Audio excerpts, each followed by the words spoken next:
Joykrishnapur petrol pump সংলগ্ন জাতীয় সড়কের পাশ থেকে এক যুবকের রক্তাক্ত মৃতদেহ উদ্ধার। শনিবার সকাল সকাল ঘটনাকে কেন্দ্র করে ব্যাপক চাঞ্চল্যের সৃষ্টি হয়েছে শামশেরগঞ্জে। খবর পেয়ে ঘটনাস্থলে পৌঁছায় শামশেরগঞ্জ থানার পুলিশ। প্রথম দিকে মৃত যুবকের নাম পরিচয় জানা না গেলেও পরক্ষণেই চিনতে পারেন স্থানীয়রা। পরিবার সূত্রে খবর, মৃত ওই যুবকের নাম মিরাজ মোমিন, বয়স 26, তার বাড়ি শামশেরগঞ্জের জয়কৃষ্ণপুর। মৃত্যুর কারণ নিয়ে ব্যাপক ধোঁয়াশা। স্থানীয় বাসিন্দারা জানিয়েছেন, শামশেরগঞ্জের জয়কৃষ্ণপুর পেট্রোল পাম্প সংলগ্ন 12 নম্বর জাতীয় সড়কের পাশে লতাপাতা সম্বলিত ঘাসের মধ্যে পড়েছিল যুবকের রক্তাক্ত মৃতদেহ। দেহের সমস্ত পোশাক খোলা। স্থানীয়দের অনুমান, খুন করে তাকে জাতীয় সড়কের পাশে ফেলে দেওয়া হয়েছে। যদিও শামশেরগঞ্জ থানার পুলিশ আপাতত দেহ উদ্ধার করেছে। দেহ ময়নাতদন্তে পাঠানো হচ্ছে। মৃত্যুর কারণ খতিয়ে দেখা হচ্ছে। এদিকে সকাল সকাল ওই যুবকের রক্তাক্ত মৃতদেহ উদ্ধারের ঘটনায় ব্যাপক চাঞ্চল্যের সৃষ্টি হয়েছে শামশেরগঞ্জের জয়কৃষ্ণপুর এলাকায়।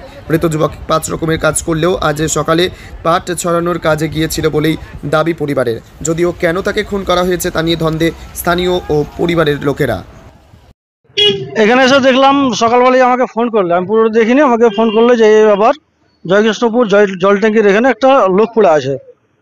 তো আমি জিজ্ঞেস করলাম অ্যাক্সিডেন্ট নাকি, বলছে অ্যাক্সিডেন্ট নয়, মনে হচ্ছে মানে দুর্ঘটনা।